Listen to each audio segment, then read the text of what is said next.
So welcome everyone, and as everyone enters the chat, the Human Sex Trafficking Prevention and Awareness Virtual Global Summit of October 25th, 2023. We welcome each of you. As you enter, we'll give you some. We have over 300 signed up today. We're at 130 entered already, so we'll give you a few minutes to do that. As you enter, if you'll do us a favor and maybe introduce yourself through the chat box. That'll help us out. Tell us who you are, where you're from, maybe exactly what part of interest you are. Maybe you're in a counselor, maybe you're in a particular part of the country, or if you just tell us a little bit about yourself, that'd be great. So we can some of the presenters might be able to see who you are prior to speaking. So if you could go ahead as you enter and say your name in the chat box, some of the presenters can start knowing who you are.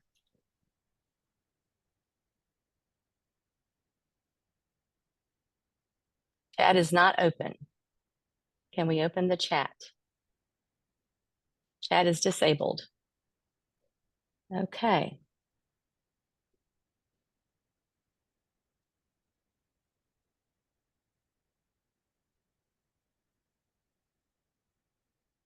Dana, can you help us with that?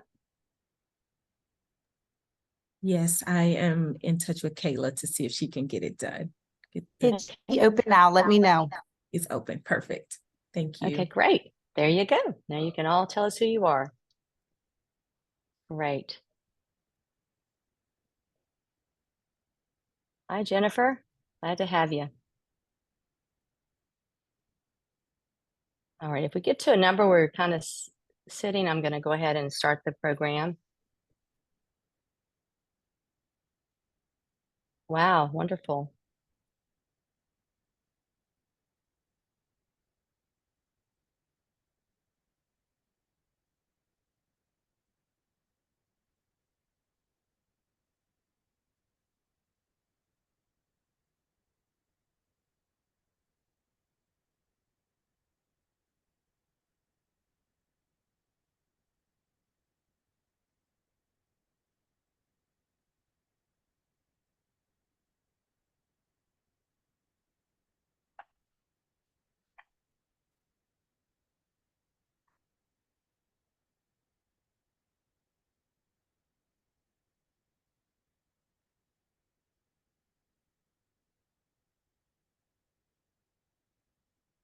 Okay.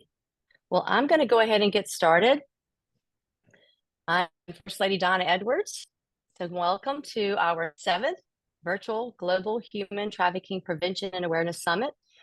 So the purpose of these summits are to raise awareness of human sex trafficking and to highlight best practices. And as many of you know, we're going to talk about today unstable housing and homelessness and how it increases individuals' risk for exploitation. And traffickers are known to prey on this vulnerability by offering victims in need of shelter, a safe place to lay their heads, knowing it will be quite the opposite. In Polaris surveys, survivor surveys, 64% of human trafficking survivors reported being homeless or experiencing unstable housing at the time they were recruited into their trafficking situation. We also know that once they are recovered, placed in safe housing a challenge, as resources are sometimes scarce. Today's summit speaks to those challenges, and we are pleased to have expert speakers who will highlight their housing models and housing resources for survivors of sex trafficking and sexual exploitation. I'm thankful to each of our speakers for taking time to share their expertise and resources with us. I'm also thankful for each of you who are joining us and taking time to learn and to become aware of human sex trafficking. It is through this awareness and learning from one another that we will together prevent human trafficking. As many of you are aware, my husband, Governor John Bel Edwards' term officially ends in just a few months, 2 to be exact. But I want you all to know that I have no plans on stopping and do plan to continue these educational summits in partnership with other first spouses through our national coalition, CPHST, the National Coalition of the Prevention of Human Sex Trafficking. I'm also working now with Santa Marta Group, an international group focused on trafficking through a global lens. At the end of today's summit, you will hear about our next summit and a save the date. Each time we have a virtual summit, we hear positive feedback from participants about the usefulness of the information that is shared. So please let us hear from you also. And before we get started, I just want to go over just a few housekeeping items for you. So take a minute, if you haven't already, and introduce yourself in the chat room, like I mentioned earlier. So this has been approved 2 credit hour CEUs by the National Association of Social Workers, Louisiana chapter. So to be eligible for the CEUs, you must stay for the duration of the event. At the end of the summit, information will be shared on how to obtain your certificate. We will also ask that you complete a brief survey to let us know how we can make improvements to future summits. The link to the survey will be placed in the chat now. We ask that you wait until the end, obviously, to complete it. And lastly, if you have questions for one of the presenters, please feel free to add those to the chat box and someone will respond to your questions within 2 to 3 days. We do have a very tight schedule today. And now, to get us started, I'd like to invite Pastor Donald Hunter to start us off with a prayer. And after the prayer, we will hear from our very first presenter, Mr. Bob Williams of Bob House of Hope. And Williams, the program as on the agenda. A copy of the agenda is being placed in the chat box for your reference. The speaker bios can also be found on our website at the louisianafirstfoundation.org. Okay, well, thank you. I want to give honor to our First Lady of the state of Louisiana and any other dignitaries or First Ladies that may be online. All right, let's go ahead and get ready to pray and ask help from the Lord. So, Father, we just come before you today in the name of Jesus, and we honor you. We thank you for the blood of your Son, the sacrifice that you've given, that we may all be reconciled with you and know the presence, your presence, through the presence of the Spirit of God. Lord, you said in your word in the book of Deuteronomy, chapter 24, verse 7, that if any man be found stealing any of his brethren of the children of Israel, and make merchandise of him, and sells him, then that thief shall die, and that thou shalt put that evil away from among you. You also made reference to it in the New Testament in 1 Timothy, 1st chapter and 10th verse, calling them men stealers. Lord, this is a horrendous crime. It's still going on in the land. We know that you are against men stealing men. You are against hard bondage. You brought an end to it when the Egyptians did it to the children of Israel. Lord, we pray for these many stakeholders and these organizations. And I ask for your help to help them like you helped Moses. Lord, I ask that you would cause your power and your spirit to be poured out upon them. I ask that you would unify the nonprofits, the governments, kings, leaders, all abroad, and that you would cause a hatred to come in their hearts for this heinous crime, that they may bring an end to it. Lord, I ask that you would let justice reign throughout the entirety of the world, for this is a global summit. And I ask that you would be no respecter in persons in judgment, Lord. If the wicked one is a pimp on the street corners, or if that wicked one is a politician, or if that wicked one is even a priest, that you be no respecter of persons and end this trafficking. Lord, I ask that you would send resources, finances from all over the world to finance entities like the Louisiana First Foundation and others, that they may work to advocate, provide housing, help rebuild lives, work with the law enforcement community and the DAs, all to bring an end and to prosecute those evildoers that further this crime. God, we bless you for this. We ask you for this, and we give you the praise, the glory, and the honor for it in Jesus' name. Amen.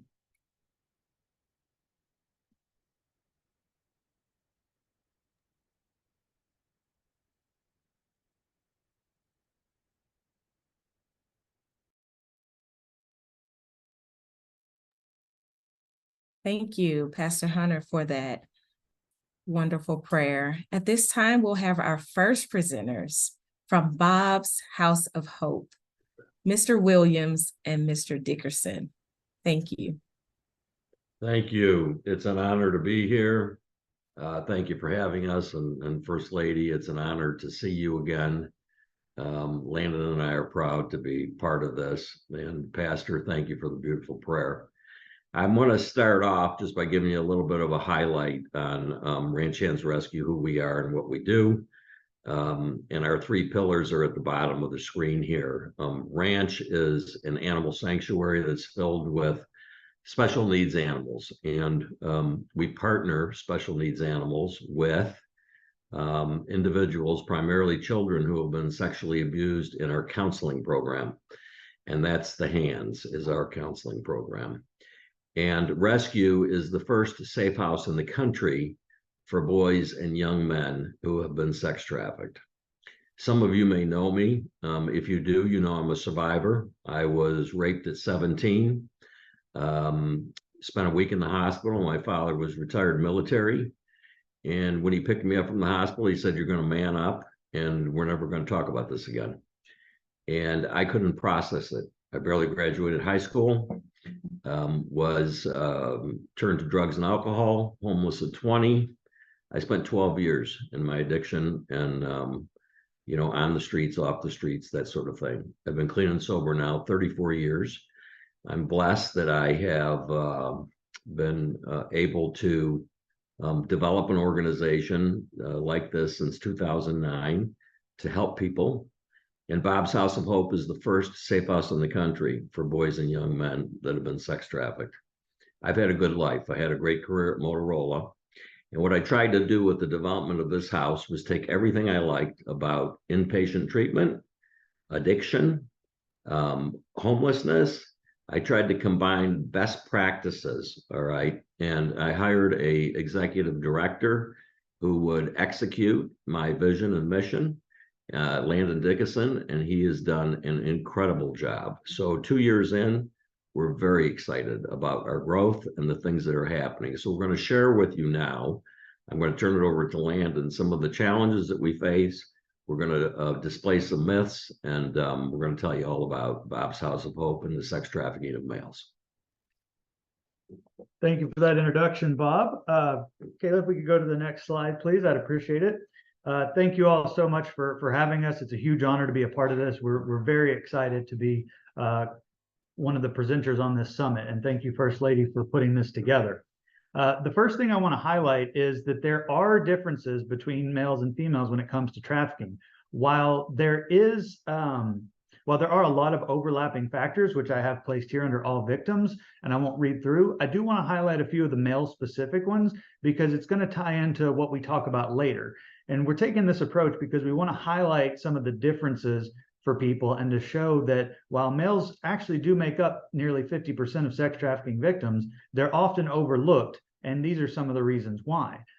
When it comes to males, oftentimes people, especially law enforcement and first responders, are seeing them as problematic individuals, criminal or juvenile detention kind of mindset. And the problem with that is that nobody then asks and pursues to discover, okay, what's causing them to act out? What's leading to that? Most of the young men that have come through our program, that's what they've said, is that, they were just labeled a bad kid, and nobody ever asked what it was that was going on. And we have found from not only our work, but other partners, that when we ask the question about what's going on and what led to, their acting out, if you will, oftentimes there's some sort of sexual abuse or severe physical abuse, and oftentimes trafficking as well that was going on, and it wasn't reported. It wasn't attended to. And this also happens quite a bit in the misplaced or missing foster care youth, which actually up to 51% of missing foster care youth are male. And we know that foster care youth, especially missing foster care youth, are at the highest risk for sex trafficking. So what we see when we look through these male-specific red flags is a pattern of being disregarded, a pattern of being overlooked and unseen, even though the signs are there. And so we believe that it's that lack of attention to their specific victimization that has resulted in the lower numbers seen in previous studies, where they were just missed. They were there, but we didn't know what questions to ask. We weren't sure how to address it. And so it's nobody's fault. It was just missed. So now as we look and as we identify these red flags, and then as we look for males specifically, the numbers just keep rising. Before I go to the next slide, Bob, would you add anything to that? No, I think that's great. Fantastic. So let's go to the next slide, please. So as I said, males are overlooked victims, and we truly believe it's up to 50%. And the DOJ, in fact, released a study a few years ago that put it at 36% and said that it's vastly underreported for males. And when I say males, I'm specifically referring to male youth, so 21 and under, so teenagers and young adults. And our program currently is for 18 and up. And ECPAT, also international, did a study, and it said it was at 38% and that it's vastly underreported. And as I mentioned, 51% of missing foster care children are male. Now, taking all that together, we've also worked with local law enforcement partners, and they've conducted sting operations where they look specifically for males or those looking for males.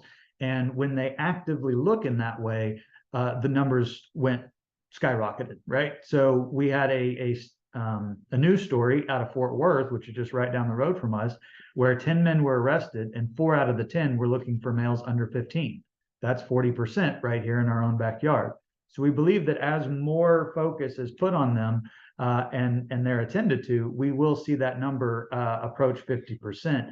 And it just speaks to that overlooked nature. And again, while there are overlapping risk factors, especially when it comes to things like trauma and how trauma impacts people, there's a much higher risk and rate of criminalization for males, which again leads them to be often overlooked as victims as opposed to being seen as perpetrators, which is again one of those myths that we're trying to help dismantle in this space so that these young men can get the help that they need. Because right now, we're not only the first to open this house, we're the only house at this point in the country doing this work. Bob? Yeah, there's a complete lack of training, right? And so in Texas, we're working with DPS. Landon's gone through law enforcement training, and they've been incredible to work with and adjusting their training to be more specific around males, all right, to actually put photos of males up and that sort of thing in their training so that we can keep it top of mind. And as we all know, we have to stop the buying. So when I talk to law enforcement around the country, I'm constantly asking them to increase the stings of people that are trying to buy boys and young men. So we need a huge educational push, which we're going to talk about in a couple of future slides. We can go to the next one, please. All right. So as we've been doing this work, we've identified a number of a number of gaps for male victims. And, you know, before I dive into them, what I want to say is, and I want to try to provide some encouragement here. If you're doing work with females, or if you're aware of the training and the best practices around females, you've got a great starting point. Just apply that to males, and you'll be able to identify a lot just by asking those questions and by implementing what you already know. And so it's never that we're saying what's happening with females is not horrific, because it is, and that there are more resources needed. We're just highlighting that there's also a need for males that has been traditionally very overlooked. And these gaps in community services that I'm referencing here, they're not just small gaps and cracks that they're falling through. These are chasms that they're diving through because of the intersection of all these challenges. And each of these are ones that we're addressing with our Safe House model, and we'll speak on that more in here in a minute. But what I really want to highlight from this slide is, as Bob said, not only is there a need for the housing component, so there's a place for them to go, there's also a huge need for the training and coordination across multiple service providers. Because if we don't identify the victims, then we don't have people to go in those houses.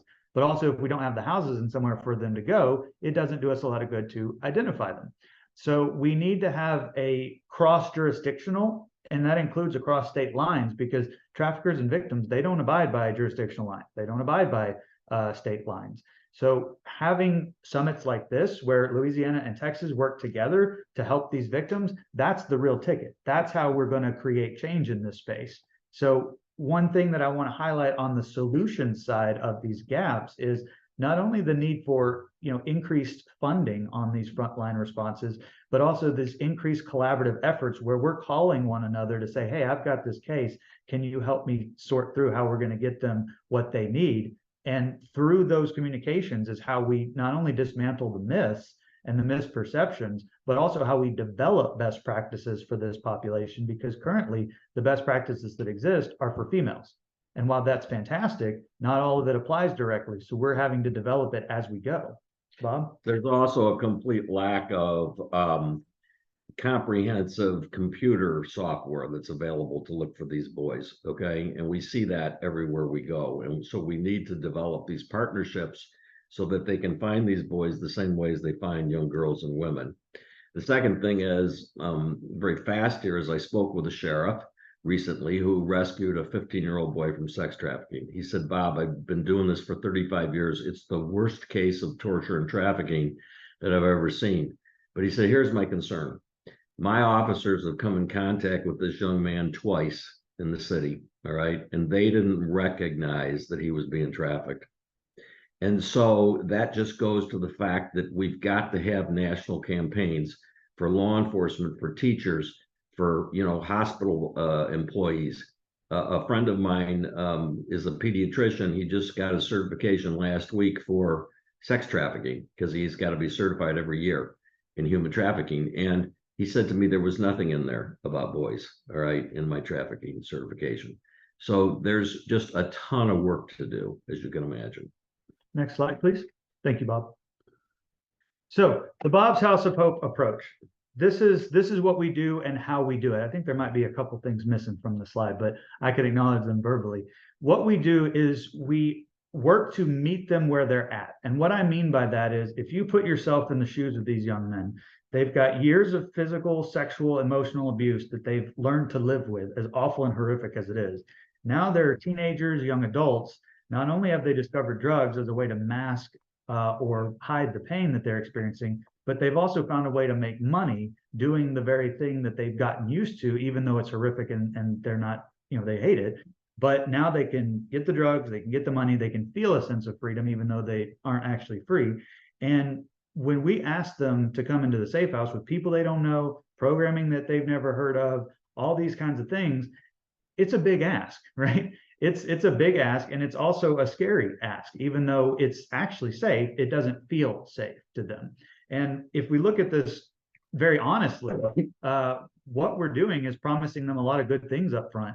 Well, that's the same thing that traffickers do at the beginning. They don't start out being abusive. They start out with promises that they then don't keep and they exploit. So it's a red flag for them when we're making these promises. So what we have to do is we can't not make those promises because it's who we are, it's what we do. But what we really focus on is making sure that we tell them what we're going to tell them what we're going to do. We do it, and then we remind them of what we did, and we provide that consistent feedback and informed consent so that they recognize, okay, these guys are doing what they say they're going to do and following through consistently.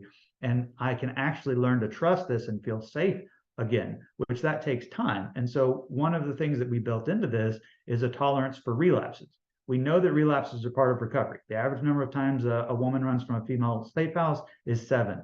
And that's the same for drug recovery. Average number of relapses is 7.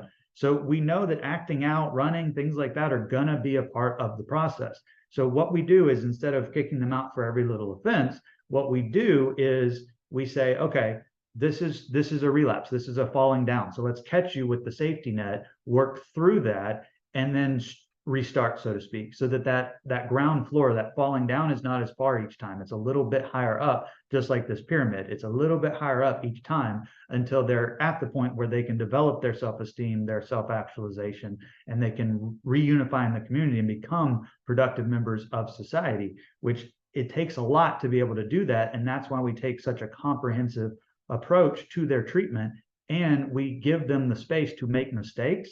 Now, there are 2 things that will get you kicked out, which is inappropriate sexual contact and physical fighting. We cannot tolerate those 2 things. But up to that point, we really work with them, and we go as far as we can to give them the support and resources they need, just like you would your own teenage kid. Bob, would you add something to that? No, I think you've covered it. Well, thank you very much. So let's go to the next slide, please. For the sake of time, we'll keep moving. All right, so this is a comprehensive list of our services. Obviously, it's the high level, and the drill down detail takes a lot of intensive work and a lot of intensive care and daily conversations. But it's absolutely worth it because the outcomes that we're seeing is young men that are staying with us for 9 months, a year, 18 months, like they're working the program. They're not running, they're staying, they're engaging in school. We've got 2 at a 4-year university right now. We've got others that are staying in, that are getting their vocational help. We've got others that are really working their programs and getting their GED or getting their English second language certification. I mean, they are really working those programs. It's very exciting to see. And the next thing that we're doing, because we know that this works, is expanding our capacity. And I want to turn it over to Bob to speak more to that. So one of the things that, I was one of these kids, all right, and I understand survival sex. I know what it's like to be on the streets. I understand the addiction. I wanted to put together a program that I felt, in my day, there wasn't programs for boys. We know so much more today than we knew then. And I wanted to focus on body, mind, and spirit. Unfortunately, the system's broken, our medical care system. And so we have to know what we're dealing with. Are they, from a psychological standpoint, are they bipolar? What's their drug addiction? Do they have HIV, meningitis, all these same different health issues that we deal with girls and women. But I wanted to put together a 4-year program because the most important thing that we can give them is hope. And we do that by meeting their physical needs, their spiritual needs, right? Because most of them don't believe in God. They don't believe there's a God because of what's happened to them, all right? And their spirit, right? So body, mind, and spirit. And so when we put God into their life, and by the way, it doesn't matter to me if they want to be a Muslim or a Buddhist or whatever it is, I'm a Christian, but we show them that there's something bigger than all of us. And we work together to earn and build their trust by helping them to make the best decisions they can, loving them unconditionally with healthy boundaries, all right? And teaching them how to be constructive members of society. That, I think, is the winning ticket, and that's why we don't have runners. We're also expanding our new facility. We purchased 40 acres. We're adding an additional 40 acres, 40 beds for adults. And we're also, and that's going to help with this problem that we have, especially with kids coming over the border, because we can't keep up with the calls. And of course, these kids don't speak any English. And on top of that, we've got a complete staff that's working care management for individuals as far away as Alaska. Right now, we can take young men from anywhere in the country. And then in 2024, we'll be the only facility in the country for minors, all right, and specifically boys that have been sex trafficked. Okay, next slide. Here's some pictures of just some things. The education and awareness is a huge issue. So we've launched a 70 city billboard campaign in partnership with Clear Channel. Here's an example, the bus that we take around the country to different events and that sort of thing to bring awareness. This was the house when it was first built. This house is actually going away because our expansion model will be complete in January for our additional beds on our new facility, which will be complete with animals, recreation center. It's pretty complex. And an example of a bedroom right now. And I'm very proud of Landon and this team and the work that they've done to develop this. But I just have to tell you, we could use all of your help because there's so much more work to be done in terms of identifying the males and understanding exactly what's happening out there on the education and awareness front. And if you see something, say something, right? And getting, we've had tremendous support, as I said, from law enforcement, but we really need to start this conversation nationally and internationally. And my hope in the next 5 years is that we'll be able to take young men from anywhere in the world as we grow our organization. So thank you for the time. I appreciate you. And if you have any questions, our information is in the chat. We're happy to talk to you at any time. God bless. Wonderful. Thank you, Bob and Landon, for sharing that very encouraging information to know that we now have a resource for male victims within our country. So thank you so much. Thank you for your courage and your story as well. At this time, we're pleased to welcome Mary Francis and Dr. Alyssa from Wellspring Living, who will share with you information about their residential facility. Thank you so much for this opportunity. Wellspring Living began over 22 2 years ago, and we'd love to share a video with you that gives you a quick overview. Right now, at this very moment, there are girls and women being trafficked all around Georgia. Trafficking is happening all over our state, throughout our counties, and in our communities. It's happening to students in our local schools. It's happening in houses in our neighborhoods. It's happening at hotels we drive past every day. It's happening everywhere. To meet the needs of our own trafficking survivors in Georgia. Little did we know that the very first girl that walked through our doors was going to be a survivor of trafficking. Beginning to work with her and realizing all of the complexities and helping her to move forward in her life really helped us to create a structure for a program that would, in the future, help many more traffic survivors. This work is happening every minute of every day. Lives are being changed and dreams are being realized. I thought he loved me, then he started selling me for sex. I was like 14 when he first sold me for sex. I'm not alone anymore, you know? I'm surrounded by people who care about me. Thanks to Wellspring Living, I no longer feel shame and guilt about my past. When I was in the life, they forced me to have sex 10 times a day. Wellspring Living saved my life. I was on the road to destruction. I've never had this much love and support in my life. Because of Wellspring Living, I feel strong and empowered. I know I can succeed in life. Wellspring Living taught me I can love myself. When these women and girls enter our programs, they feel lost, unloved, and unseen. The mission of Wellspring Living is to transform lives of those at risk or victimized by sexual exploitation. Our residential programs safely and securely house girls and women in undisclosed locations. Residential program participants receive 24/7 care with the service of physical, emotional, and spiritual restoration. Our community programs serve girls and women in and around Atlanta who are at risk to sexual exploitation and equips them with the tools and resources they need to achieve personal and career goals. Each of our programs are set up to focus on therapy, education, life skills, and self-love. Countless survivors and those at risk have been impacted by our services across the nation. This work is happening every minute of every day. Lives are being changed and dreams are being realized. Sex trafficking is happening. It's real. There has never been a better time to partner with Wellspring Living than today, to empower these women and girls so that they might live and dream again.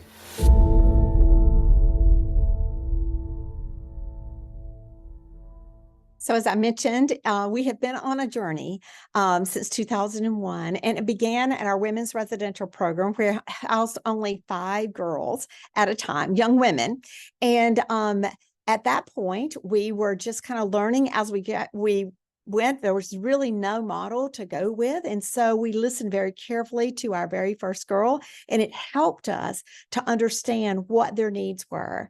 From that point forward, for our women, we knew that it was important for them to move forward in careers. And because residential could only house a few, we could house up to 5, and then we moved towards 16, there were still so many that needed these services. So we moved into providing community-based services through our Women's Academy, which leads us toward helping them get their education, their GED, and also through career.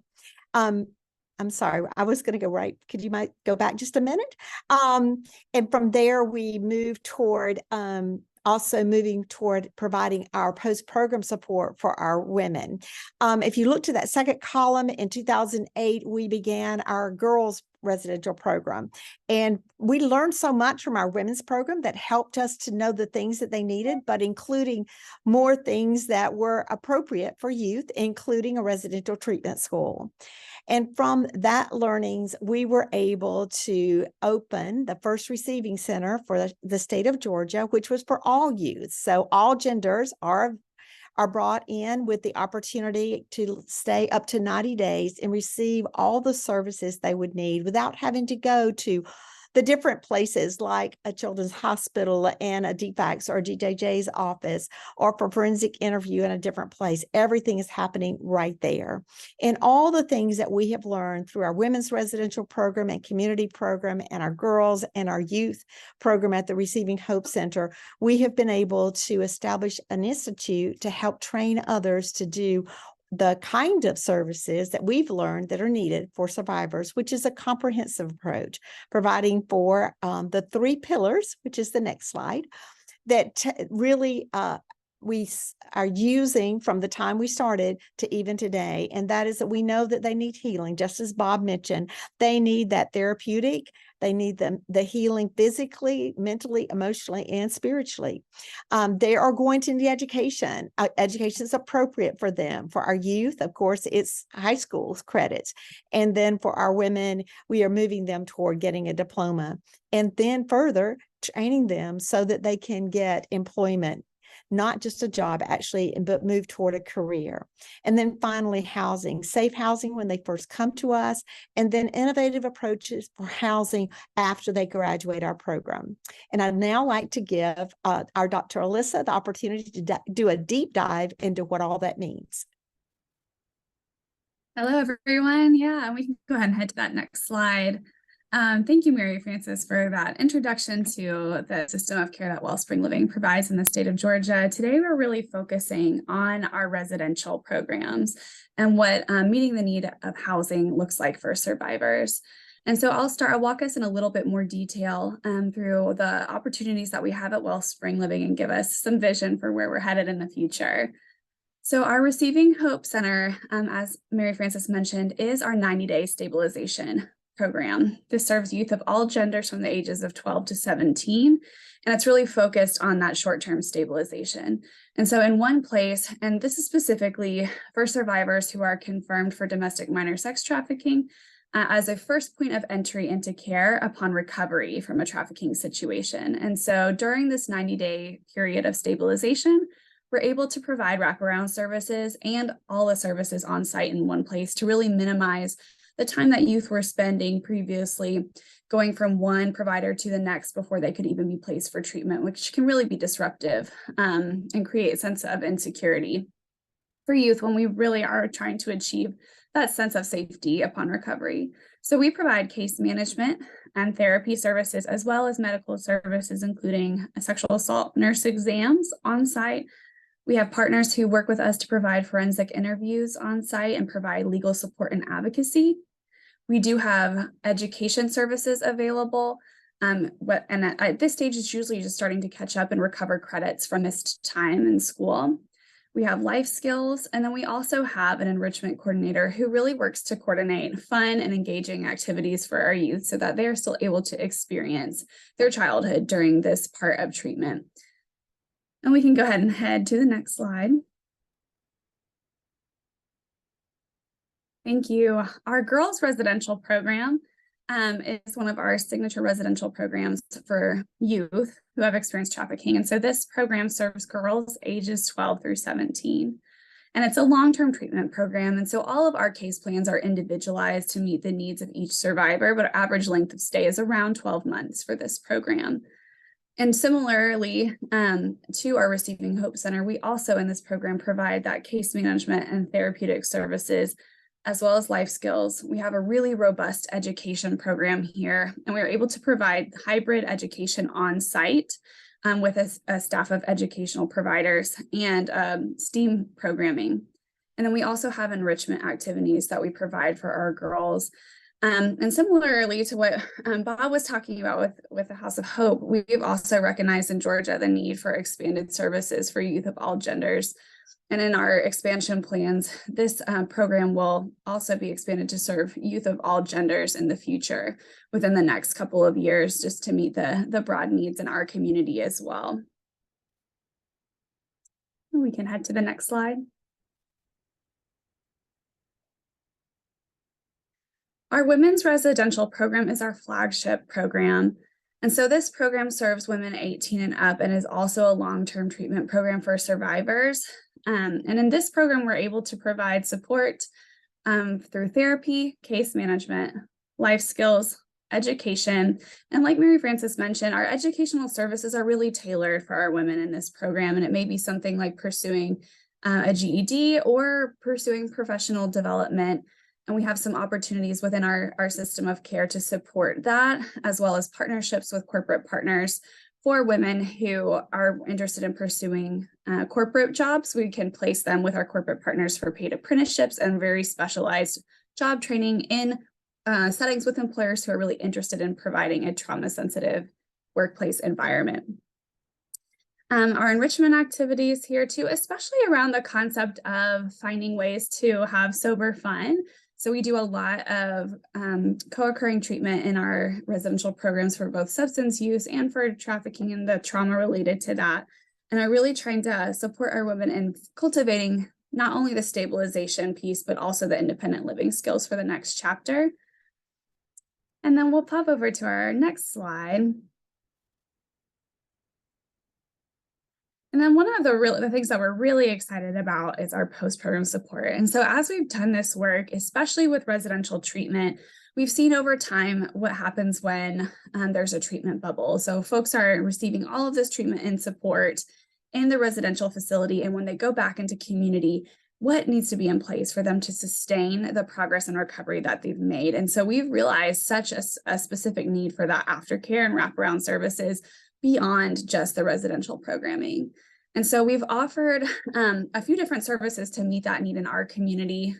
These services are optional, but they're offered to folks who transition out of our programs. And one of the options is case management, and that can be accessed whether you're just in the community or whether you're still in our housing. And then our transitional living. So transitional living, we have apartments for women and their children. And we've also offered independent living through tiny home setup through that. And so really looking at those levels of care, a lot of the services that we've noticed and seen in the community are very treatment specific. But where do survivors go once they've really accomplished that first part of their recovery journey and are looking just towards the next stages of finding community of support and continuing through that independent living phase?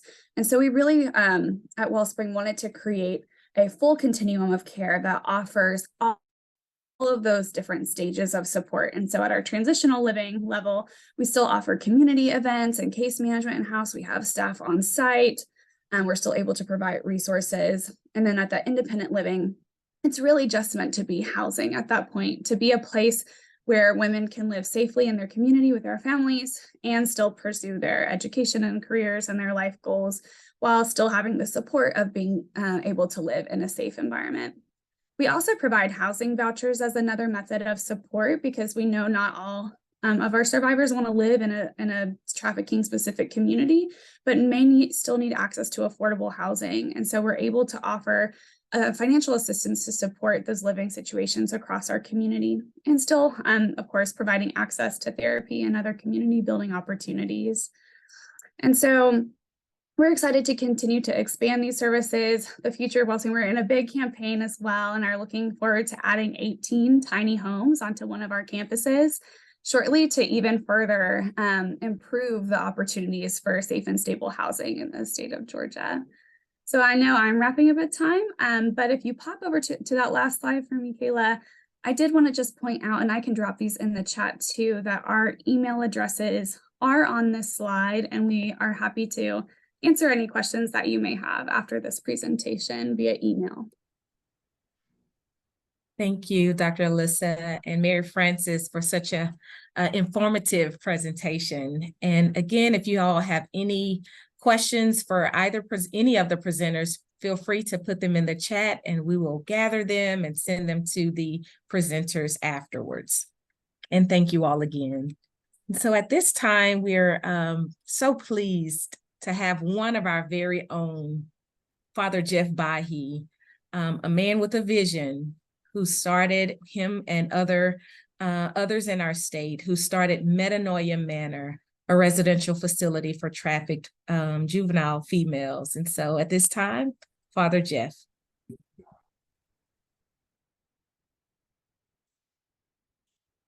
Is it Did I hear you right? I lost you for a minute, Dr. Hunter. Okay, you ready for me to start? Yes, yes. Hey, okay, thank you so much. And it's my pleasure to be here. And Bob and Landon, I'm so happy to hear about a male shelter. Not that Wellspring's not very impressive, but Bob and Landon, I didn't realize you guys existed. And I think it's absolutely wonderful. Metanoia Manor was open in 2018 in the metropolitan area of Baton Rouge. And we're very, very pleased to the fact that we just received accreditation from the National Trafficking Shelter Alliance as the first juvenile shelter to receive that. I owe that to a very, very competent staff that we have as a program director and therapist and teacher, as well as our residential staff. That's probably one of the things that I want to talk about the most, something that sets us apart. As we began this work, we realized that finding people who are willing to work in these trafficking shelters, these safe homes, is very, very difficult. And the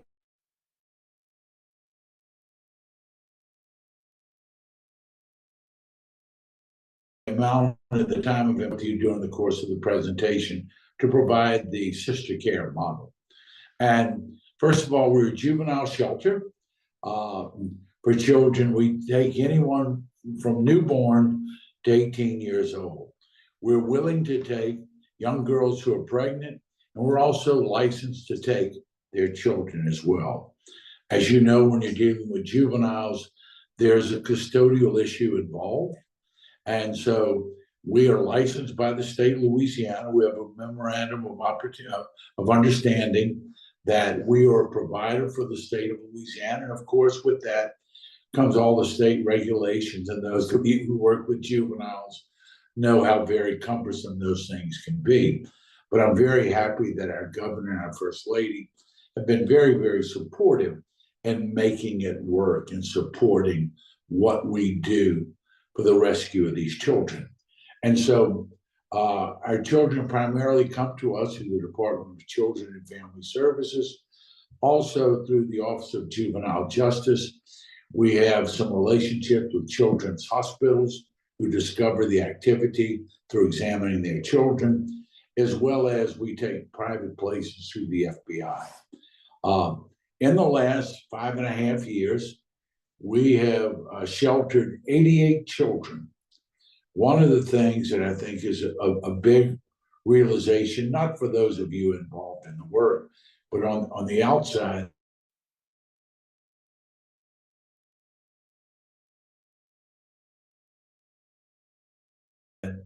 U.S. residents, 80 of them are from other states, and only 3 have come from across the border. Most people think that this is a problem because of a failed border policy. That's not the issue. It's right here in our own backyard. And that's part of the education that we try to do between myself and the director and the religious sisters. We try to let people know exactly how prevalent and how local this problem is. Now, in taking children between the ages of 0 and 18, we were very lucky that one of our board members, who was a Louisiana state senator, authored a bill that allows us to keep young people, these children, if they enter the residence before the age of 18, we can still support them with state support up to the age of 21. That came through a bill that had to do with gentlemen's clubs and who can work there and that sort of thing. Like everyone, we provide a caseworker, as you well know, therapy, and individual therapy, group therapy, addiction therapy. We also have equine therapy for the kids. It's very, very important. And of course, the medical issues, the gynecological issues with these young girls. You know, some of these kids go to a doctor or a dentist for the very first time in our care. And the other thing is the deficiencies in their education. We have discovered over the years that our children enter with an average of a fourth grade education. On Friday, our youngest resident is going to turn 12 years old. She's been with us now since February, and she's just having her 12th birthday. One of the great things, we have a 16 private room, private bath home. And one of the keys to our success that I feel, besides having a very competent staff, has been having religious sisters live in the home with the children. And Bob mentioned this in his presentation. And even though I'm a Catholic priest, we have 5 Catholic nuns living there. We're not a Catholic shelter. We're a shelter for children in need of services. And as we've looked back over the last 88 children, we think one may have been Catholic, but she's not sure. She was an international. So we're not about proselytizing, but we do really encourage the children to have a relationship with God as part of their healing and part of their future. With that being said, you can find religious sisters in Baptist churches and non-denominational churches on Sunday morning, because obviously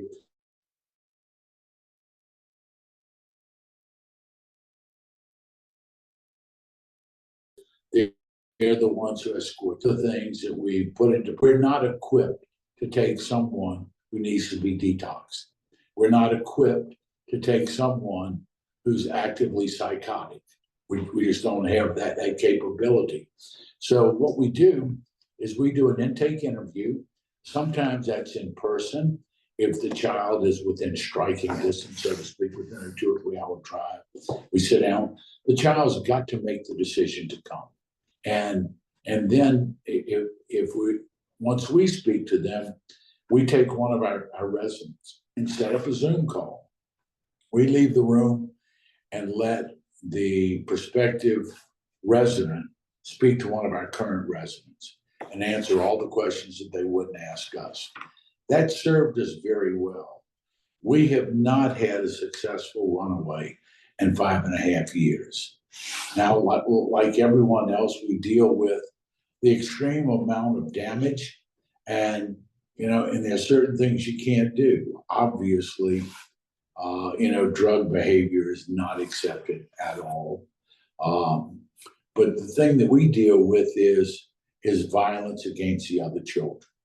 These children, as we all know, are very, very hurt, and their triggers are many. And so sometimes we've had children act out and hurt other residents. When they do that, that's reason for us to put them back in state care, because we can't have them being violent against our own residents. But then we really realize that that's momentary. And we all know the damage that children have suffered. So what we've decided to do is we have added a decompression center. We've got another separate structure outside of the home where the residents can go. One of the sisters will live with them. We give them 72 hours away from the program. We deal with therapeutically with what has happened to them and what has caused it. And if the child is able to reintegrate, take responsibility for their actions, and then go back into the main line, we allow that. One of the things that makes it difficult for some of our children is the fact that we do not allow any cell phones or any free internet access. We have a tutor and a teacher, and the children learn online learning with a teacher and a tutor. And there is limited television that's approved by the staff and the sisters. They have an approved call list that comes from the DCFS, from their caseworker, to make sure that these children who lived and died being bought and sold on their cell phone are not able to get back and cooperate somehow with that Stockholm syndrome that some of the children have developed. One of the cautions that I offer is that what we found was we brought in a girl who, of course, had Stockholm syndrome with her trafficker, thought that was the one who really loved her. And come to find out, we had another resident from the same trafficker who thought they loved her. So we've had to do more investigation for the sake of keeping our children safe with all that. The other thing that I think has helped us tremendously is we've developed what we call the Mid-South Trafficking Summit. And what we do is we take residents of, we'll take people from anywhere, but it started out in Louisiana, Texas, and then it grew to Mississippi and Alabama, parts of Florida, Georgia. Wellspring Living has cooperated with us, and Bob and Landon, I hope you all will be there because you're a unique program that we don't have access to. But anyway, our next opportunity for this is going to be January 21st and 22nd. I'm sorry, 22nd and 23rd of 2024. It's a summit. It's held in Lake Charles. Please be in touch. We want everyone to know the whole purpose of it. This is a think tank. None of us have all the answers. All of us have a lot to learn, and all of us have the passion and the commitment to bring it further. So we're inviting everyone to join us to be part of this think tank. Let us learn from your mistakes. We'll let you learn from our mistakes, and together we'll be able to care for these children who so desperately need our help. The information about Metanoia Manor, and if anyone has any needs, we take children from out of state. We've taken them across the South as far as Chicago, North Carolina. If anyone needs some help, please, we're here to serve.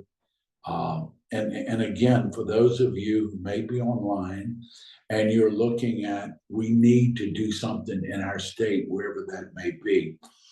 My colleague, Father Chuck Swanson, and I have had the opportunity to bring in 26 religious sisters from around the world. They're now serving in Boston, Pittsburgh, Jacksonville, Houston, and Denver. And we're trying to help people who want to replicate this model to have them set up in other states. So please be in touch. We're more than happy to work with you and to help you. We don't have all the answers, but we're very grateful to God. We've had a pretty good start. And I thank you for letting me part of this presentation today. Thank you, Father Jeff, and thank you to the sisters and the staff at Metanoia who make the model that you guys have implemented a huge success. Thank you. Tell them about the PBS documentary, Rising Tide, Hell, Hope, and Hell, Healing, and Hope. Yes. It's kind of nationally. Yes. Yes, we will share that information. First Lady, if you wanted to say something. I will at the end. Perfect. Thank you. All right. And so next, we have Dr. Dominique Rose-Sepowitz of Arizona State University, my dear friend, who will share information about Starfish Place. Hello, everybody. I'm happy to be joining you. We're going to start with a little bit of a conversation about Arizona State University Office of Sex Trafficking Intervention and this amazing permanent supportive housing program that we have. These are some pictures of our building and the Starfish, which I'll talk about in a little bit. If you go to the next slide. So our research office is in the middle of Phoenix, Arizona. We're at the downtown campus, and we do research, training, and service. And we do research, which I'll tell you a little bit more about, which helped us build the rationale to have a housing program here in Phoenix. One of the things that we do well, along with Dr. Hunter, is that research is really how, and producing data is how people believe in us, how people believe that the problem existed. So I just wanted to give you a little bit of a picture of what we do. So we do research on both sex and labor trafficking here. We work with survivors of trafficking. We do roundtables. I have grants from the National Science Foundation. We work on case files with police departments, both the Phoenix and Las Vegas Police Department. And so we do comprehensive research on things like familial trafficking or trafficker-led, gang-related, very specific types of work. But what we're looking for in our community is to take that research and make it make sense. In our community, we train about between 6,000 and 8,000 people a year. We had a summit in Pima County, which is south of Phoenix, and we had almost 200 people attend. So we do webinars and training and make sure that people in our state know how to respond. And we train kind of all around small groups, large groups. And then service, of course, we do street outreach with our law enforcement. We do a drop-in center every 6 months on our prostitution track where we engage with survivors of trafficking. We work in our prostitution diversion. If you're arrested in a couple of cities in Arizona, they go to a diversion program, and we interact with them and provide training and services and support. And so our goal is to provide services in the community based on the research that we've done, which of course results in excellent high-level training. Next slide. So what do we know about trafficking in Arizona, and how can you build this kind of knowledge in your community if you are looking to build a program? So our program is for adults. This works for youth as well. We've provided lots of research in Hawaii, along with our partners at Ahola and Opua and the coalition of for women in Hawaii for the state. And so we do an annual survey of youth every year. We've done it for the last 10 years. It's a quick 8-page survey. We give it to unsheltered youth who are 18 to 24 through the programs that provide those services. From that report, every year we have somewhere between 125 and 215 kids complete that survey from around the state of Arizona. And what we've learned is that 38% of them have reported experiencing sex trafficking in their lifetime. 1 out of 3 girls, 1 out of 4 males, 7 out of 10 transgender persons, although our sample isn't really big enough to make big assumptions for that. We do active outreach with law enforcement. We work with them on hotel stings and street stings when they interact with people that they would arrest. We instead ask them not to arrest. Instead, we are able to provide them with wraparound services, including access to detox, housing, support services, case management, DV shelters, lots of things that they need at that moment. And 92% of the 289 people we have worked with have identified that they would accept services. We found that 9 out of 10 were identified as having or been or were being trafficked, and that we noticed these huge emerging complex needs, including housing, mental health services, health service, and basic needs that we try to support right on site while we're working with them. Next slide.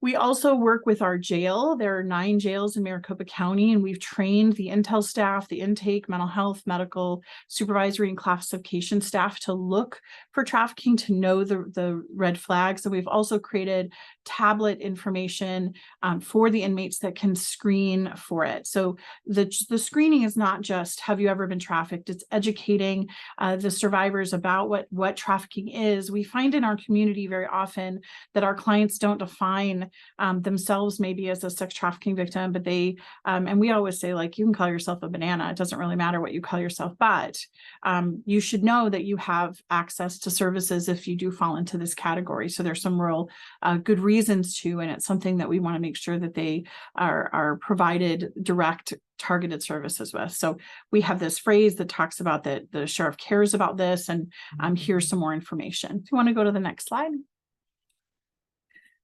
So this is more of that education. What is the misconception about traffickers?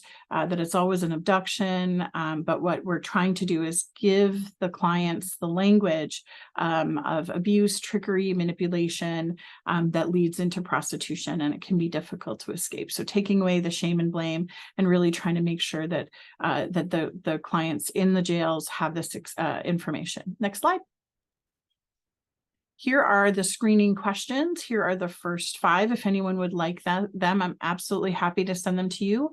I'll tell you a little bit about our results, but they're very specific. We're not walking around the bushes. We're talking directly about, has this happened to you? And do you kind of qualify for this? The next slide has the remaining 6 questions. And the second to last one is, would you like to speak to someone about this experience and be directed to services specific to victims of sex trafficking? So that would trigger an interview by jail staff that we've trained. And if that person does indeed want direct services, when they're about to be released, or even if they're going to go to the Department of Corrections, we're able to provide services, they would actually call our statewide hotline that I'm the director of. So they would call our 1-877-4AZ-TIPS, which is free from all of our jails in Maricopa County. It's one of the 2 phone numbers that is free. And then the last one is there any information? And interestingly enough, we've had inmates share pretty important tips about maybe children or other people in the community that are being trafficked. Next slide. So since July 1st, we've had 97 female classified inmates identify themselves as being sex trafficked and requesting services. Most will be released soon. Very rarely are people moving on to Department of Corrections. It's a pretty small number.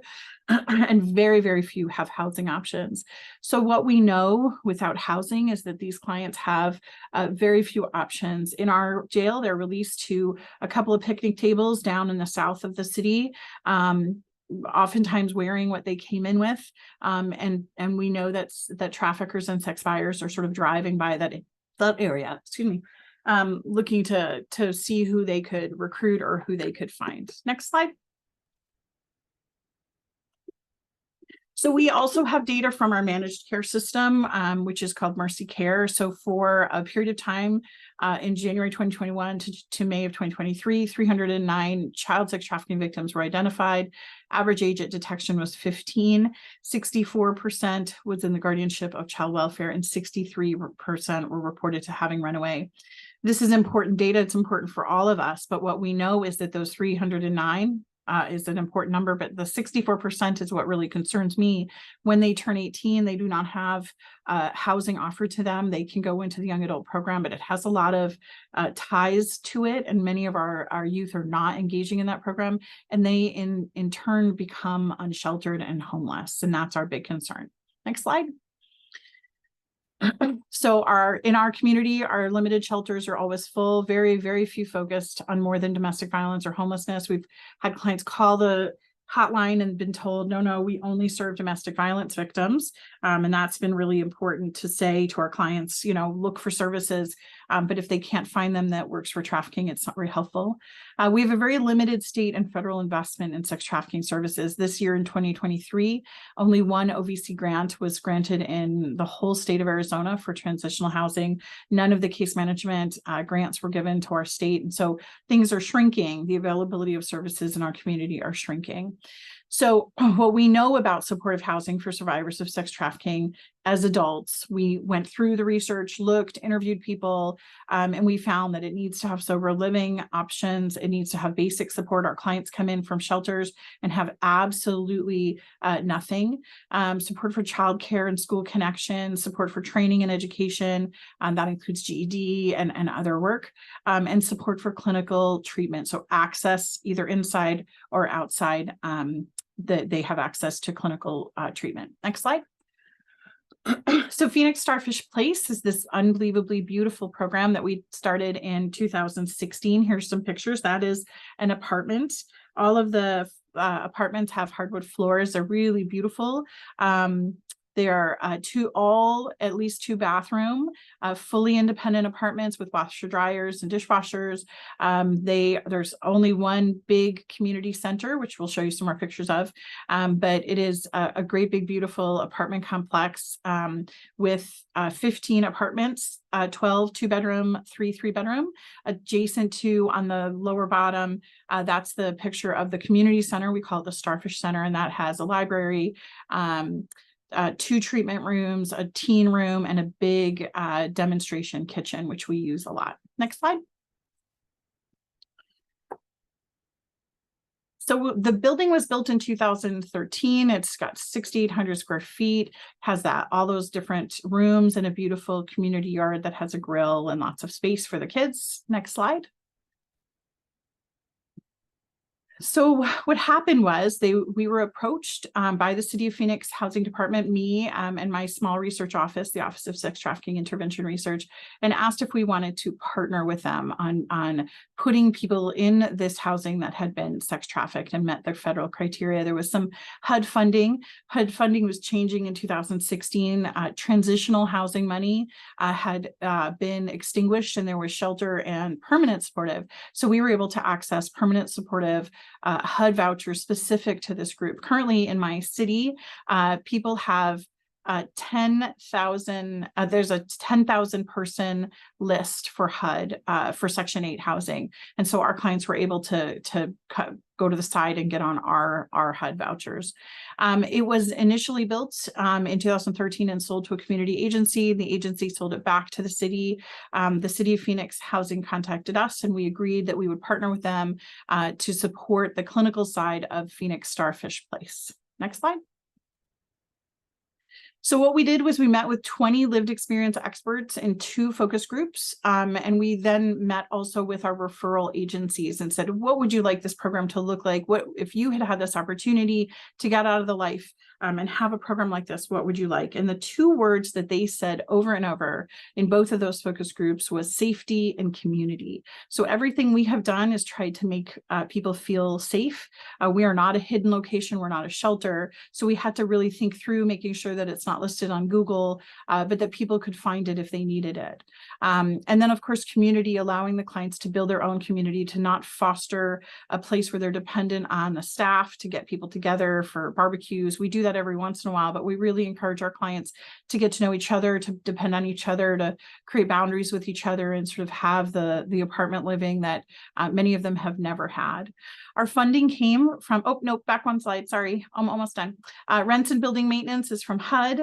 Our case management funding came from community development funds, CBDG money, and then support services, I find grants and donations for our support services. Next slide.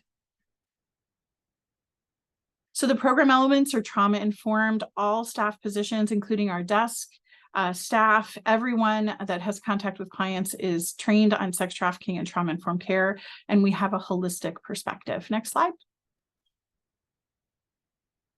So here are the internal supports. When a client moves in, they usually come from a shelter or a transitional program that maybe has already the furniture in the room. So our clients really come with almost nothing. Very few of our shelters in Arizona have kitchens in their rooms. So our clients oftentimes come with absolutely nothing. So here's some of the things that we do. We have a kitchen in a box. We provide a weekly STAR group. That's a therapeutic psychoeducation group that I developed and have copyrighted. It's available, of course, to anyone in the country with some training for free. And that's run by a survivor. Every week we have acupuncture clinic twice a month. We have a chef that comes twice a month and teaches how to use food box food, how to use our food pantry, which we built in 2020 during the pandemic, when our clients were running out of food. We have parent support meetings, financial literacy. We have the Mayo Clinic comes in and does education about health. And then we have funding that I scrape around and find for the things that are not covered by our public funding. So teeth and teeth exams, eye exams, car repairs bills, and funding, of course, for fun for the kids, music, sports, going to camp. And then, of course, encouraging moms to get peer leadership training, GED specific courses and something they care about like phlebotomy. And then, of course, university. Next slide. So on site, this is our demonstration kitchen room to the right, and then we have a big, beautiful playroom and a library. So while the moms are in there programming, we provide child watching and therapeutic play activities. So it's a beautiful location. Next slide. So what we do for external, we use trauma-focused therapy from an agency that got a grant with us. We wrote them the letter and provided them with data. We have our clients access food banks once their food pantry, we need supplementation. We help them access childcare. We bring in AA and NA meetings, and then we solicit donations for really expensive things, which are unbelievably expensive, like diapers and wipes and backpacks, and then laptops are available for our clients. Next slide. The design of the program has really been influenced by our survivor leaders. We have survivor leaders on our staff, on our admissions advisory board, all case management staff since we opened have been survivors of sex trafficking, and our STAR group is led by a survivor leader.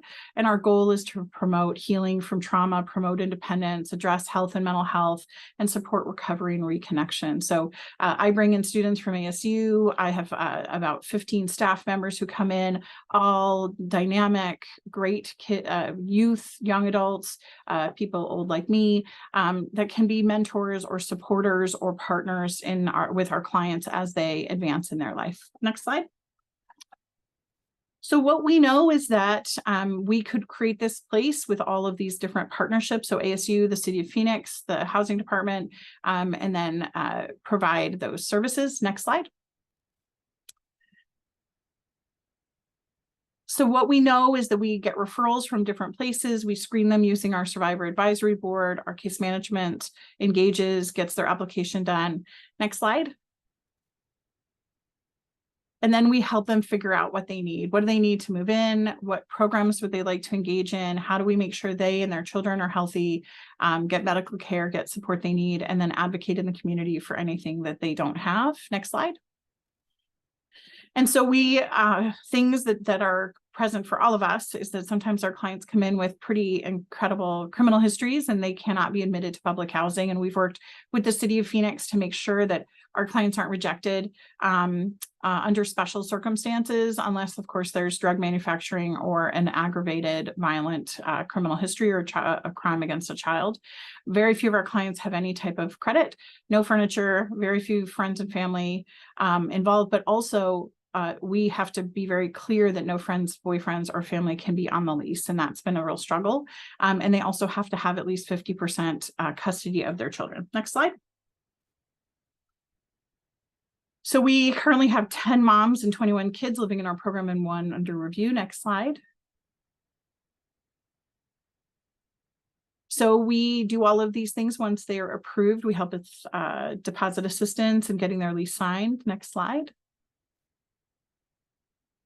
So we provide case management and assistance with enrollment, goal setting, transportation, and encourage support for education and employment. Next slides.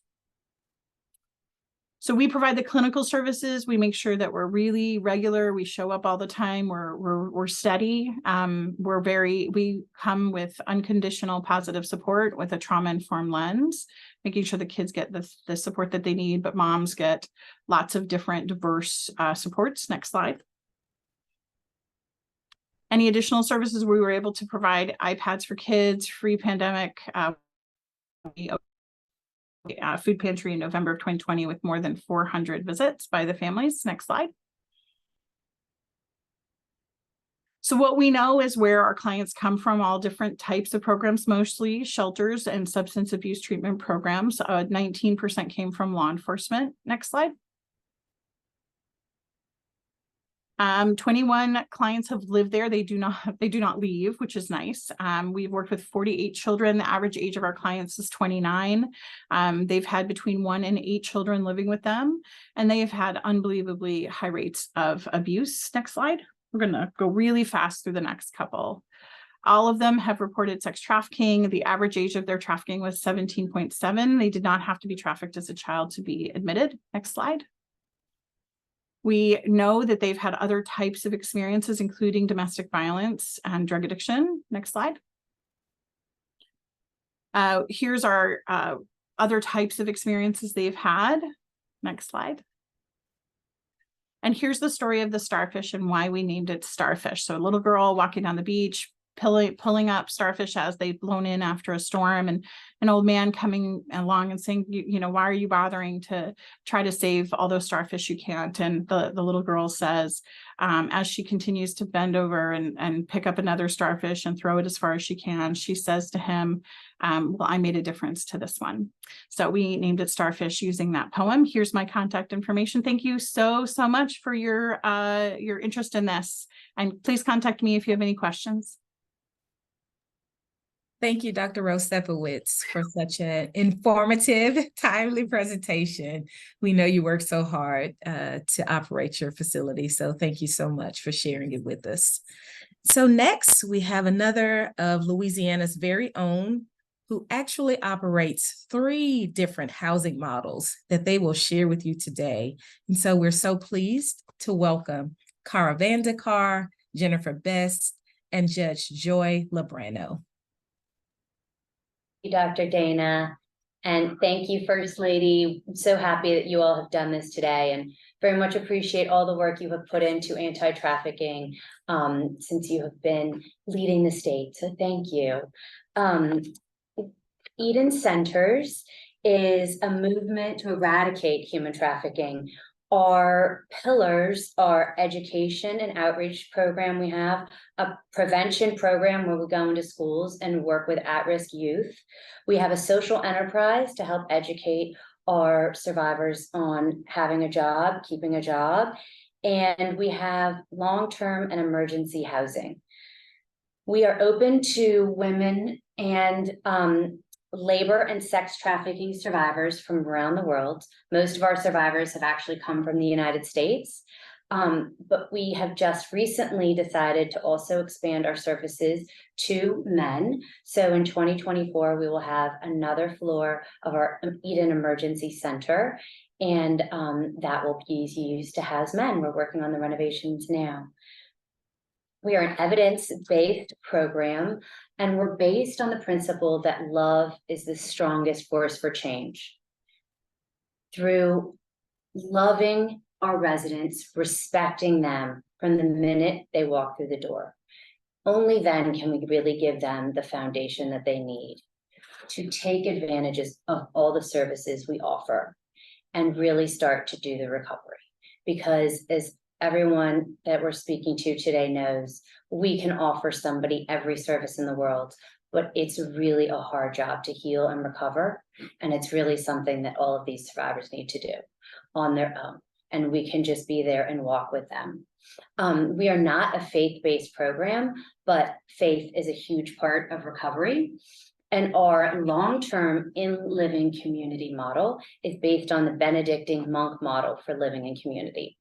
So if you went to a Benedictine monastery, the oldest monk might be doing the dishes, taking out the trash. The newest monk is offered hospitality.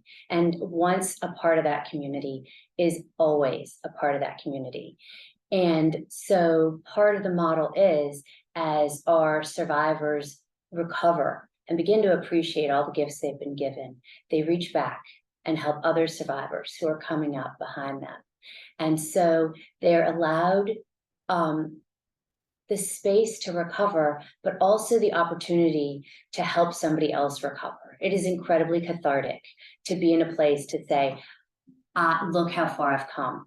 This is incredibly difficult, this journey, but I can walk with you, follow me, and I'll show you how I did it.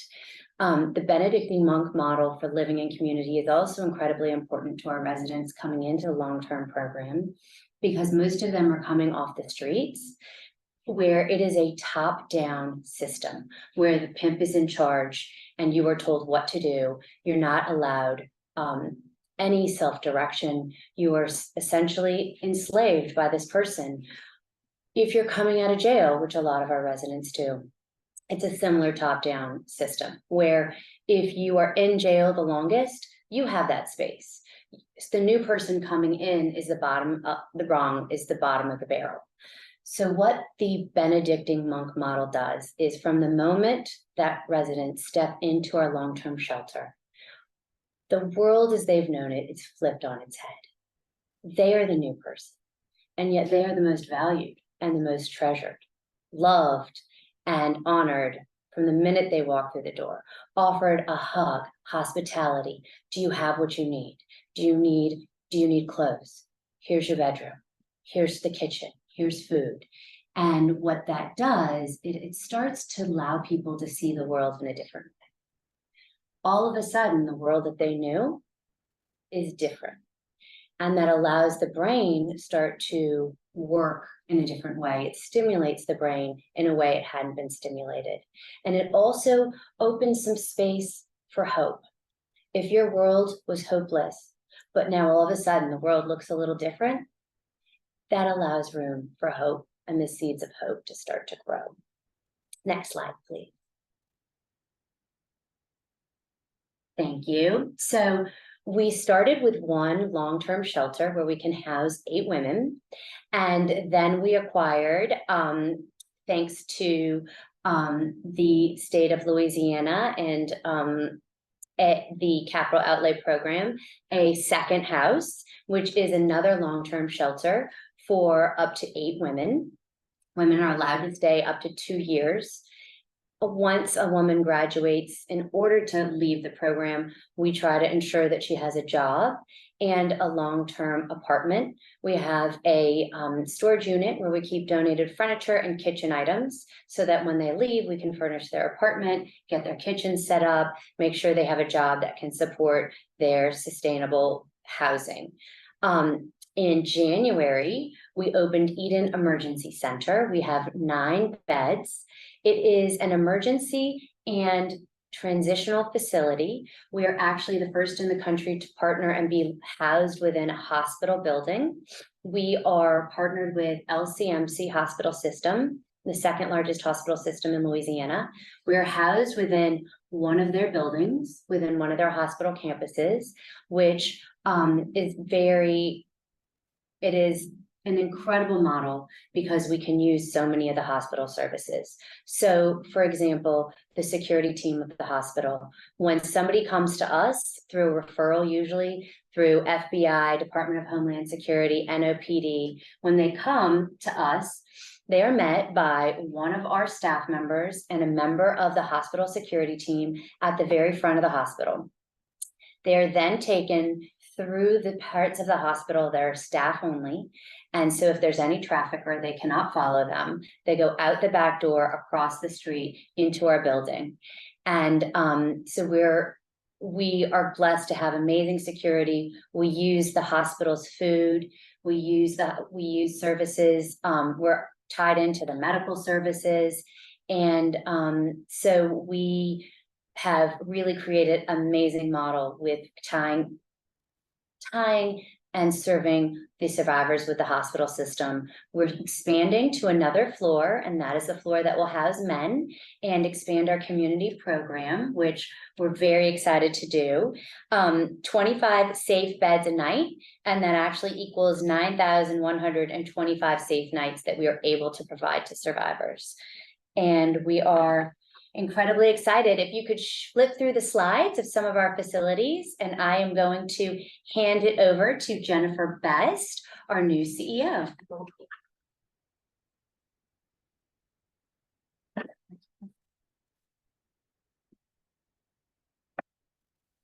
Right.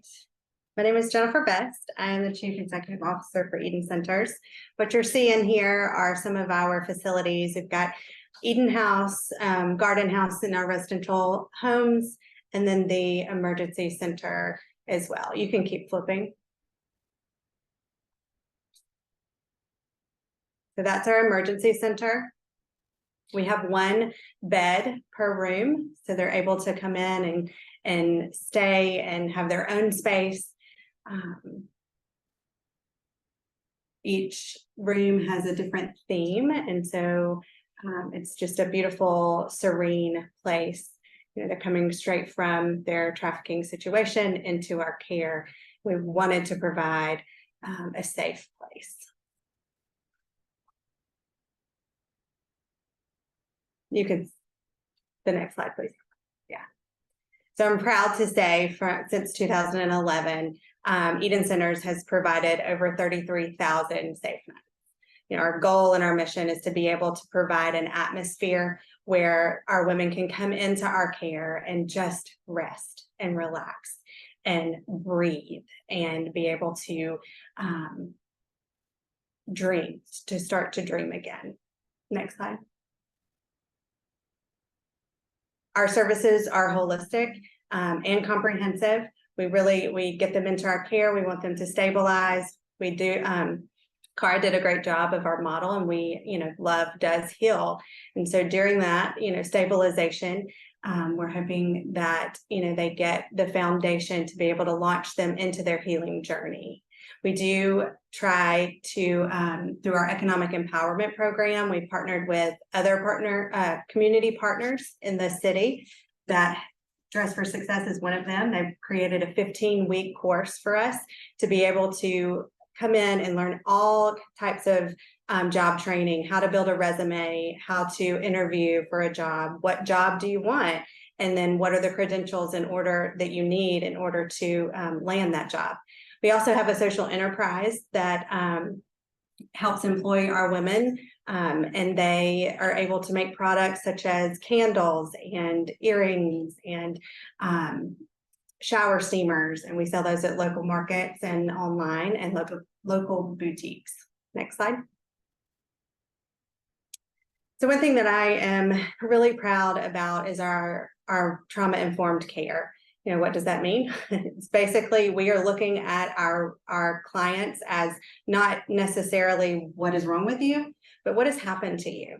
And so we understand and we recognize the trauma and the impact that it has had on their health and their behavior, and we leave space for them to feel big feelings. We want to integrate knowledge about trauma and adversity into our policies, our procedures, staff training, and treatment planning. We avoid re-traumatization by approaching survivors non-judgmentally.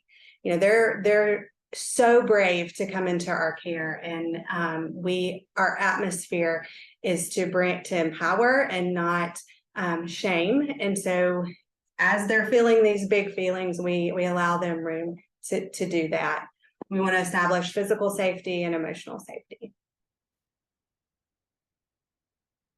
One of the models that we use is trust-based relational interventions, which has been developed from Karen Purvis Institute. Our three main principles are connecting with our clients, empowering, and correcting. So we're connecting with our women, building trust with them on a daily basis from the time that they enter. Again, we're recognizing the impact of trauma and we're saying, it's okay, you're okay. We're going to sit with you. And as we sit with them, we start to build their trust. When we build their trust, then we are hoping that we can also empower them, giving them back control over their lives. We're hoping that, we get to say, what is it that you want from this point forward? You get to decide that. We don't get to decide that. Your trafficker doesn't get to decide that. You get to decide what is it that you want to do. So the more that we connect and the more that we help empower, then we are able to correct. So we are literally changing the way that they think. We're changing their brain, changing their brains. We're teaching new skills. They're being able to process the trauma. They're able to correct those cognitive distortions that they picked up somewhere along the way, whether it's through their trafficker or their family of origin. We're able to correct them. And, through the processing of trauma, they're able to look at the full picture of their story and let go of some of that shame and that guilt and ask the question, was I really in control, or was someone controlling me? Next slide.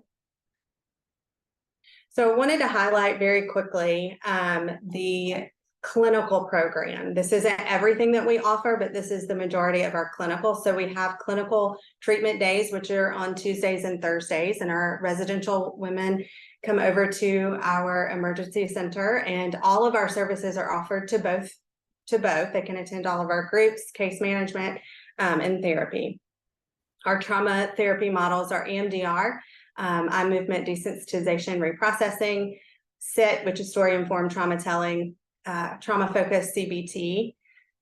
All of our trauma therapists are trained in those modalities. We do skill building. We go through life skills, how to create a budget, how to manage your time. DBT, dialectical behavioral therapy. We want to connect the mind and the body and help them gain skills to not hurt themselves any longer, right? Like we're trying to gain those skills so that they can work a job. We have addiction recovery. Not everyone comes with addiction issues, but most of our women do. And so we offer those. We do psychoeducational, understanding the life, where did they come from, and then case management. So there's tons more information that I could give you, but I'm going to let Judge.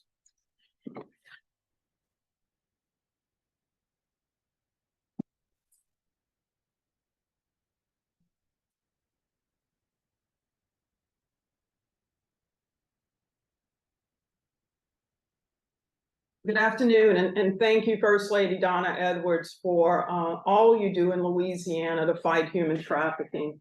And thank you for this invitation to speak. I want to shed light on an issue that is multifaceted. The challenges that we face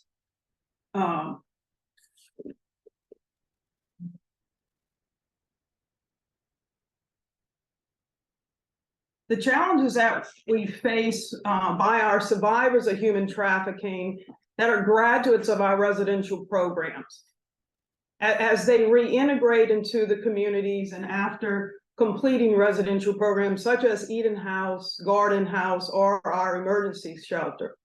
Specifically, a concept I'm going to speak about is reentry safety net communities under a continuum of care model. And this is a critical role that such safety communities play in supporting our graduate residents toward independence and long-term stability. Now, how can we help in the community development of such communities within our cities? 25 years ago, I was a prosecutor, and I started my journey on community development. And I developed a community model that brought together the justice system, the healthcare system, the education system, and we changed the manner in which human services were delivered within our communities. And we also reformed the justice system, particularly the juvenile justice system, which was all facilitated by community care centers, which is another 501c3 nonprofit that was founded in 2005. Now I'm working with Eden Centers as one of their founding board members and our community partners to implement a continuum of care and safety model for our residents upon reentry. This entails working with different partners in government and private sector in the development of communities of care, safety, and as Kara said, love, to continue that throughout their reentry program. Community development is essential in the fight to eradicate human trafficking. And the development of safety net communities require community partners. You can go back to the slide before this. Thank you. Ensuring safety, community vigilance, safety net communities strengthen child protection agencies, promote wellness in housing and employment, and very important focus on early intervention and emergency care to promptly and efficiently provide protection and stabilize any type of health care, any type of relapse, any type of trigger, any type of economic or societal crisis. Next slide. Next slide, please. We work within the community on 6 levels. I will go very briefly. Individual levels, community levels, social service providers, partnerships, organizations, both public and private, and we work with our legislative and executive partners. Next slide.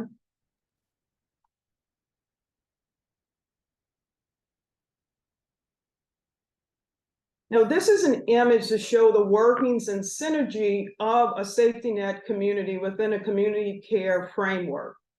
Graduates from Eden Centers are provided appropriate levels of care and assistance on each stage of their journey. As you can see, they can start with the emergency care if they come into our Eden Emergency Center, and they can work their way through stabilization care, and then to restorative care and residential care at Eden houses or garden houses. Now, you see the arrow pointing back to the emergency care. Now with the emergency center, we now have provided a respite, highly specialized healthcare environment where we can promptly and effectively address any type of relapse that our residents may experience.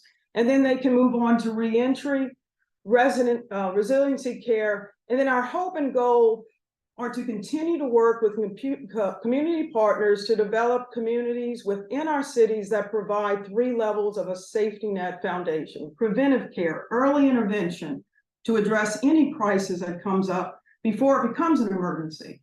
And then we move on and proceed through continued resiliency care through case managers, ensuring that our graduates will receive all the community services available to them. Our goal is to have our graduates maintain a safe, healthy, and happy life within communities. Next slide.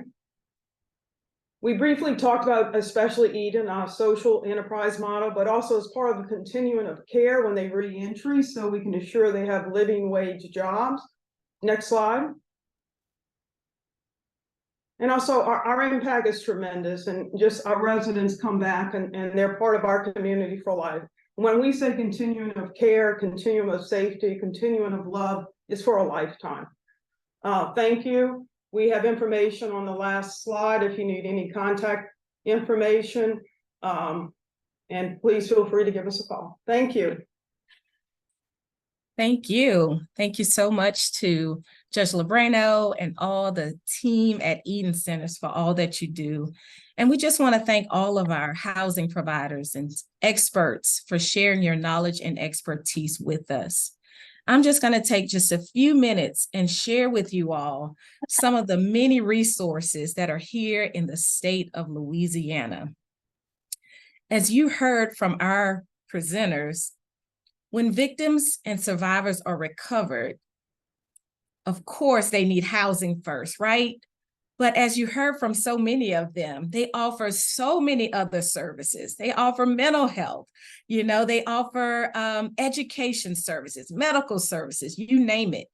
And so early on here in Louisiana, next slide, please. Thank you. So early on here in our state, we recognize the need to really do a landscape analysis and look across our state and see what services do we have in place already that can be of use and of benefit for our survivors. I'm sure it's in your state, sometimes resources are few and far between, but we can identify, and then leverage those resources. So several years ago, we did just that. We hosted those summits across the state. We invited over 700 providers in a 6-month time frame to see what do we have in our state. And you would be surprised that in those rooms, 60 and 70, up to 100 sometimes different service agencies who said, hey, we can do this and we can do that. So as you know, providing those services are important, but what we also wanted to be sure is that those services were, as the speakers have said, trauma-informed and victim-centered. So I just want to take just a few minutes and talk about what we have here in Louisiana that we are proud of to say our services, to the extent possible, are trauma-informed and victim-centered. In 2022, our legislature passed a bill and Governor Edwards signed into law Act 662, which allows us now to provide care coordination and advocacy services to victims and survivors of child sex trafficking. These services are critical because they allow us to provide not just a brief interaction with the survivor once they are recovered, but we can do more long-term individualized touch to each victim. We can do case management and also case coordination, where we're seeing what are the specific needs of this victim, while also assigning them that advocate who's available for them 24/7. And I'm so pleased to say that our legislature has approved $3 million to make sure these services are available. And we're so thankful to also work with our Department of Children and Family Services, our Louisiana Alliance of Children's Advocacy Centers, our CACs across the state, and so many FINs, OJJ, and so many other stakeholders, Louisiana State Police, you name it, so many stakeholders across our state. We also work closely with our Louisiana Department of Health to offer mental health services. As you heard, Eden Centers say they offer trauma-focused cognitive behavioral therapy, EMDR. Our partners at LDH, they actually certify clinicians in some of these evidence-based techniques, and we're so thrilled to have them provide these services and to train and solicit and recruit clinicians to provide more of these services. Legal services, medical services. Again, I mentioned the CACs, but also services for foreign national victims are so critical. As you know, foreign nationals or foreign-born victims are very vulnerable, really vulnerable to predators and traffickers. They don't speak the language oftentimes. They don't have resources oftentimes. And so we have service providers in our state who provide these services. Next slide, please. So then how do we make sure people are aware of the services that are here? We thought it very important. Once our office was established in 2021, one of the first things that we began to do was to work with stakeholders, to work with a graphic designer, a web designer, to put all of these resources digitally, electronically in one place so that survivors, stakeholders, providers, citizens can go to a site and see what's available in our state. So we designed a evidence-based and survivor-led website, which we call the Human Trafficking Prevention Resource Center of Louisiana. We're so very proud of it. Why are we proud of it? Because not only does it highlight the best practice services in our state, it was designed with our survivor experts and survivor leaders. We always say nothing about them without them. And our survivors gave us very unique and unique pieces to put on this website that we may not have thought of. For example, there's a quick exit button on this website so that if a survivor is utilizing this service and their pimp or predator comes and stands over their shoulder, they can quickly hit that exit button and it'll go to the weather or it'll go to something else. So again, listening to survivors as we do this work is so important. This website is a best practice hub, again, to help raise awareness of this issue, to help stakeholders find services by region or services, specific services, to report, to get information on how to report suspected human trafficking, and just in general, to learn more about this issue. And it even includes stories from survivors. And before I go to the next slide, I'd just like to highlight this logo that's on the screen was also developed. The logo for our Resource Prevention Center was developed with a survivor, and that koi fish is an actual tattoo that's on a survivor leader here in our state. And her story about this koi fish, which stands for courage, resilience, and perseverance, is actually on the website. So I would encourage each of you, I won't steal her thunder, but I would encourage you to go to the website and learn about this koi fish and how it became the actual logo for our Resource Prevention Center. Next slide, please. Lastly, as I mentioned before, these services can be found or filtered by region or just statewide. And as you can see, if you click on, once you go there, it's humantrafficking.la.gov. If you click on the housing, you'll see there we have Bob's House of Hope now listed on our website. We're so proud of that. It's outside of Louisiana, but again, here in Louisiana, we didn't have any resources for males, so we're thankful that they allowed us to share that And many other housing. You see, I highlighted Eden Centers is there as well, and several others, Empower 225, and so many other stakeholders. And so feel free to go and browse around the website. Next slide, please.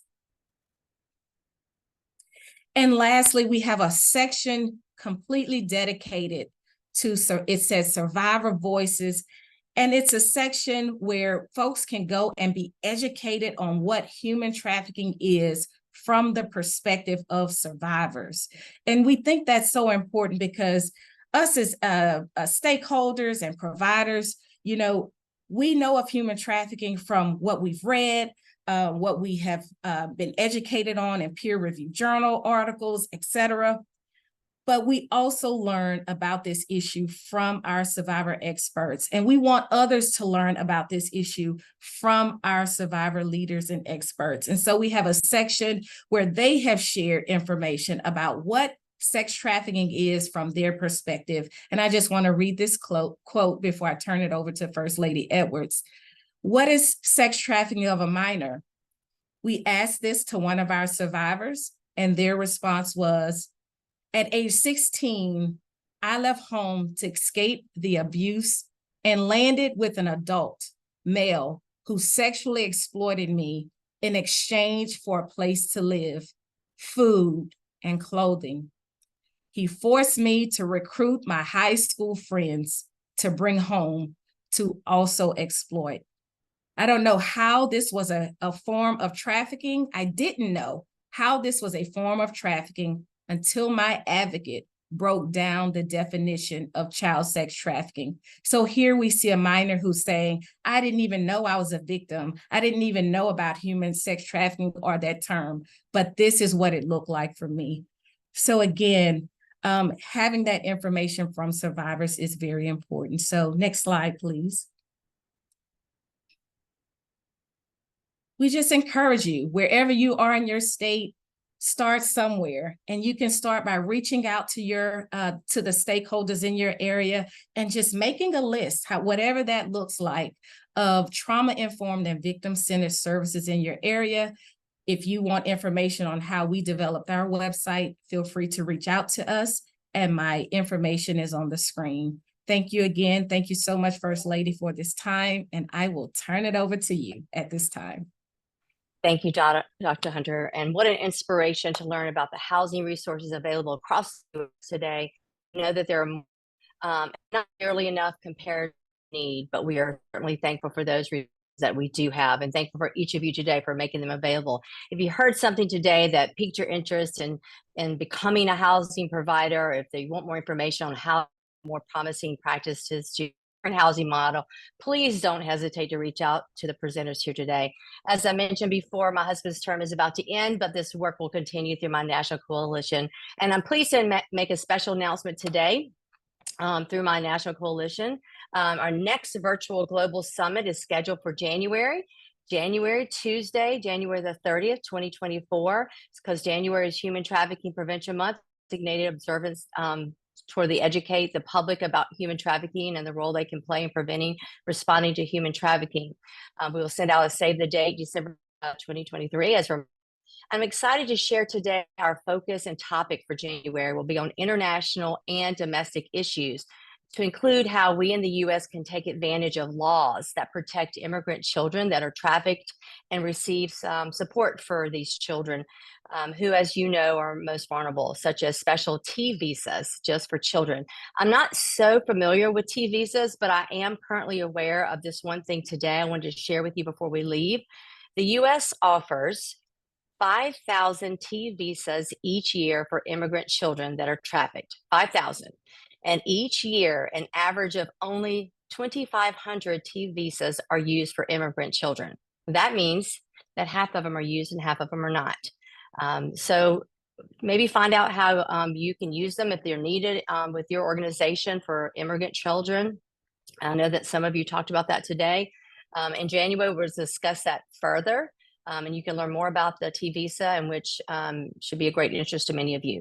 In addition, our plan is to highlight the work of Judge Kendall from Illinois, who travels extensively both domestically and internationally to train judges and others on crimes against women and children, human trafficking, and many other issues. She has lots to teach us all.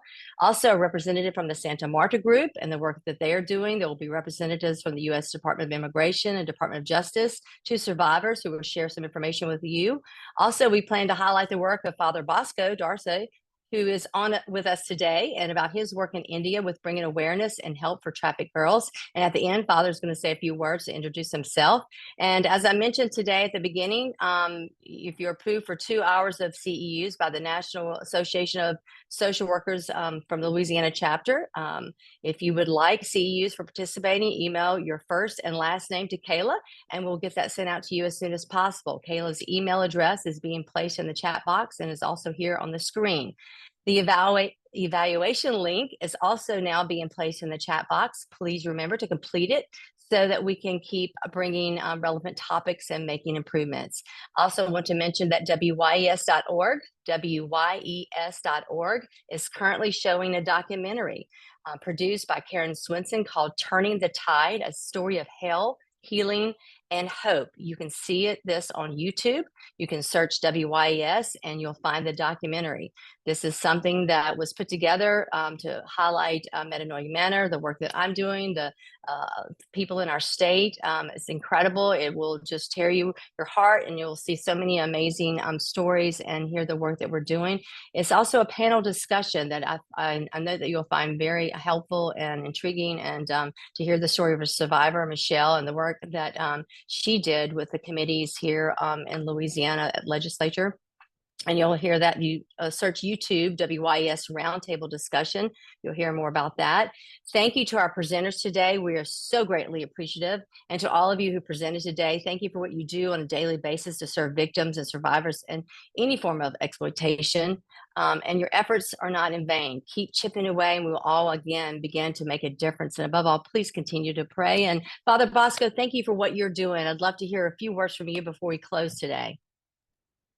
Thank you so much, First Lady. Thank you, Father Jeff, and all the others. I'm so much inspired by your work. Our work is very, very simple. We call it Talitakmi Unnati. Talitakmi means little girl arise, beautiful girl arise. It's from the Bible, but we are open to receiving Muslims, Hindus, and so many others. As you know, India is #1 country in population. Also in human trafficking. Our numbers are huge. Every year, over 4,000 girls from our region are missing. Of course, we can't do anything for them. They're involved in sex trafficking and also labor trafficking. But we try to prevent that and provide safe housing, education. I don't want to take much time. If you want to know more information about this, I have written my email in the chat box. But what we want to say is, what you do is incredible, especially the First Lady and all the others. We have 12 homes that we are supporting, and all the Christian schools in our region are closed. So we are using the school buildings to provide housing, but that's nothing compared to all the facilities that you envision and you have. Ours is very basic and simple. We have 12, and so many are in waiting.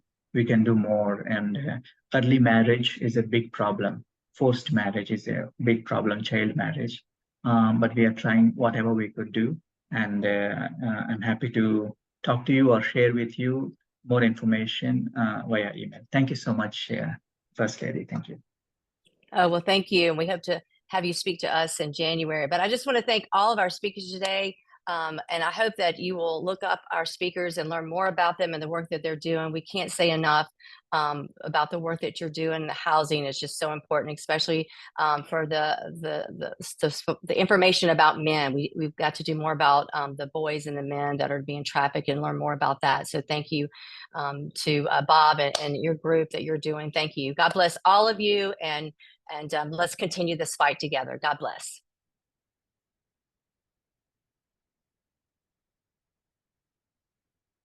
Thank you. Great job, everyone. Thank you.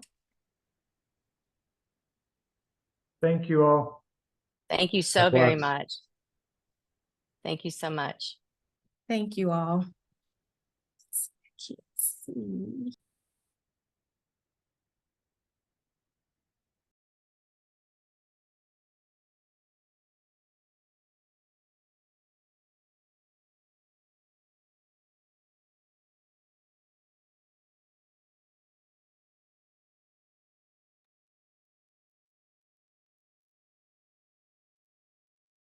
Thank you, Dana.